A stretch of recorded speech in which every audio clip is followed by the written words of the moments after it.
Hey, what's up, everybody? It is Chris, and I think, wow, it's been a while, but I think in times like this, it's very important to talk about the future of gold and silver and kind of where they're going to play. Honestly, a few years ago, gold and silver just basically a hobby. I didn't really think much of it other than, it's fun to collect, fun to stack. I do see, again, like a lot of people, I've heard all the different rationales for stacking. Oh, it's real money, it's this, it's that, and all those things. Yeah, kind of, sort of. These days, not so much. But I think it's, in this new environment of the Trump administration, it's just crazy, because I think so many people are going to be shocked, particularly the people who think that they understand, what was coming with Trump. It's just crazy. First and foremost, I think, with everything going on, a couple days ago, there was the Zelensky Trump meeting. Yeah, that was honestly, like, if you're kind of sitting there saying like, oh, Trump did really good, or wow. All right. Well, great. It, like, literally, like, I kind of wonder to myself, like, how does the party who says that they're all about Reagan, Reagan's the greatest president ever, and then, like, they're literally like, whatever euphemism you want to use for pleasuring Vladimir Putin. Crazy times that we're living in. It's just crazy. It's crazy because, like, these people, like, first, they don't understand, anything about how things work with regard to the aid that's been given to Ukraine, as if, they've been convinced that somehow their dollars are going over there, when that's definitely not the case, for the most part. But the thing is, the bigger part that's lost on me is, like, Russia's our enemy, period. They're not our friend. They're not, we have no need for them. No need for them. Russia's just basically, at this point on the world stage, a giant gas station. That's about it. But, all the people who are drill baby drill, again, if that's what you really believe, then you really don't need Russia at this point. There's not much that they have for you.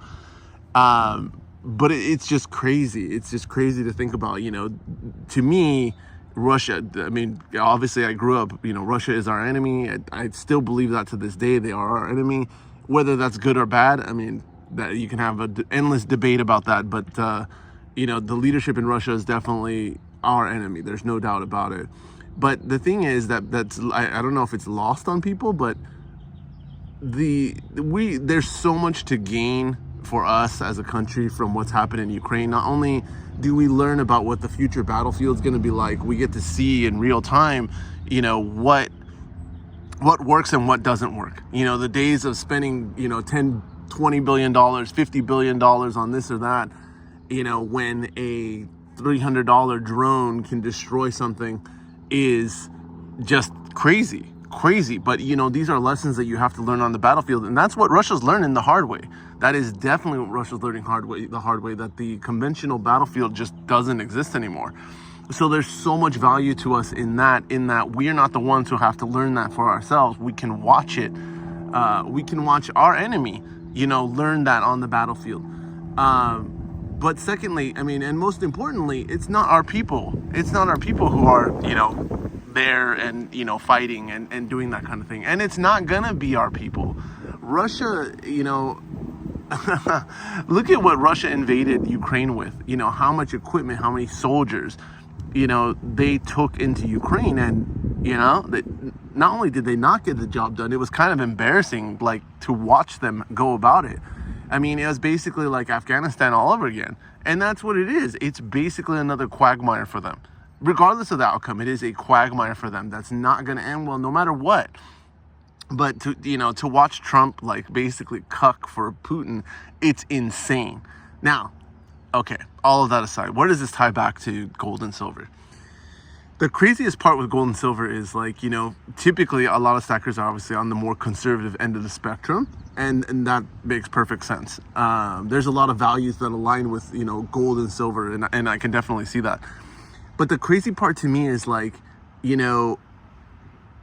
Trump, I honestly, again, don't believe Trump really believes much of anything. He really doesn't. He's kind of just goes wherever the wind blows, and whoever he's surrounded with, that's what he's going to be about, for the most part. But you know, the thing is with this whole like Elon thing is insane. That guy is like fucking nut. It's crazy. It's insane. Sorry, I hope that doesn't get scrubbed by YouTube, but he is literally batshit crazy. It is insane to me to, you know, that this guy's just running wild. But I mean, not only that, like the you know, the people who are like, the US isn't respected.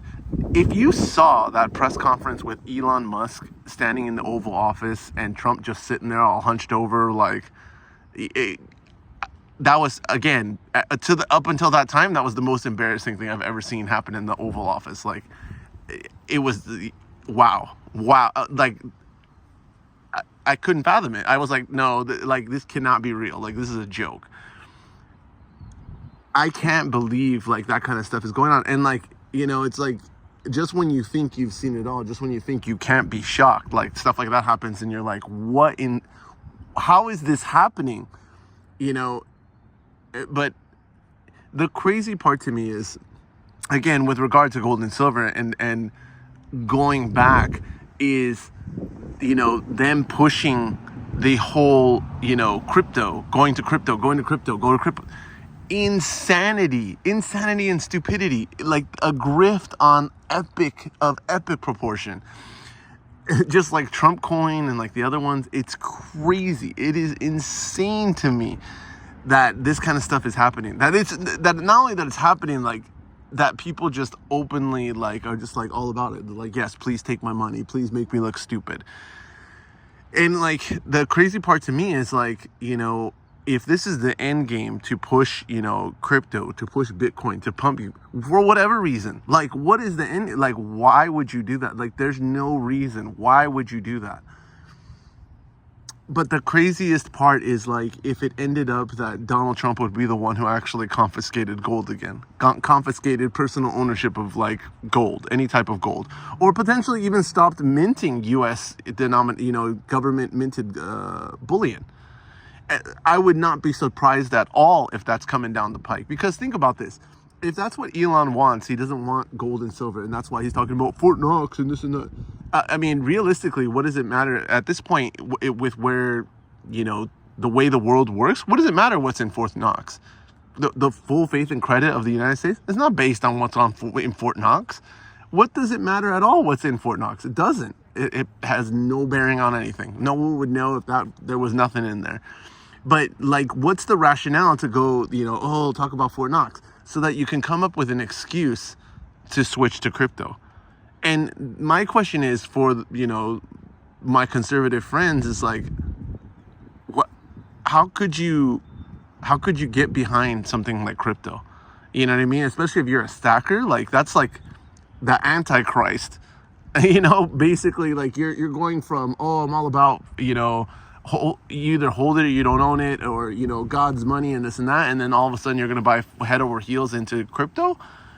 Insanity, like complete insanity. And like, it's crazy to me that, you know, people can go off the deep end like that.